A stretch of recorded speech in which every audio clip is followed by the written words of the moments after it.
spring, a couple of years ago. I knew it was coming. I could tell by the way my boss walked into my office. He was in a hurry to do the thing. He was in a hurry to get it over with. He was in a hurry to fire me. And that's exactly what he did. And I had been on top of the world at that point until the new president had arrived. Everything had been going great. I had a team of 300 committed people. I had an office the size of the Vatican. The 6 Rolodexes I had brought with me to my job had expanded to 8. I had worked hard and I'd cemented deals in Southeast Asia. I'd built a special advisory group and worked on the financing to get a brand new building built. I had even done a deal at the Olympics where I had shut out our competitors. And we were the only organization there of our kind in a sponsorship arrangement. But at that moment, nothing mattered. It didn't matter. And in 1 minute, 6 years of work evaporated in front of my eyes. And I changed as a result of that. I had been doing a lot of studying, and it wasn't just getting sacked that caused me to change. I had been researching for 3 years prior to that in Australia, far, far away, where the literature was very different, the viewpoints were very different. And as a result of that, and when I combined that with the cataclysmic moment of losing my position, those two things coming together changed me. And it's these kinds of changes that occur in our lives. Sometimes they're 1 in a million. And when they happen to us, we need to grab them. We need to work with them, and we need to rediscover ourselves, which is what I did. And I'm a changed person because of it.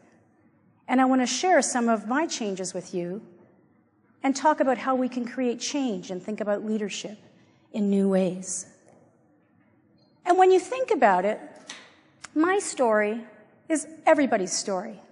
It happens all the time, all over the world. Mergers and acquisitions that you're working on right now. Business technology changes. All of these various things that are happening in social platforms are restructuring our lives and restructuring how we work, how we think, how we operate. And when these things come together, we start to realize that we need a new platform for change. We have created hero leaders. And if you look at someone like Steve Jobs and the day that he died, and go back with me to that day, it was like John Lennon died. Do you remember that day? Somebody had carved his face out in an apple and it went viral. There was posters. It was like Lady Diana. There was flowers, old iPods in honor of Steve. And as I look at that and I contemplate it, and those of you who have read Steve Jobs' book or have read articles about him in magazines, he was a very, very difficult person to work with, wasn't he? And you wonder, with all of the products and services that he devised, could he potentially have created those things if he was a nicer guy? I mean, some people have actually called him an asshole. And when you think about these things and how they start to come together, it makes you wonder about how we've been thinking about leadership. And it's like the world has moved light years ahead and left leadership behind. We are working with very, very old models. They're heroic models. And I think in our hearts and in our minds, we're starting to believe that maybe the old way isn't the best way anymore. The winds of the world are telling us this.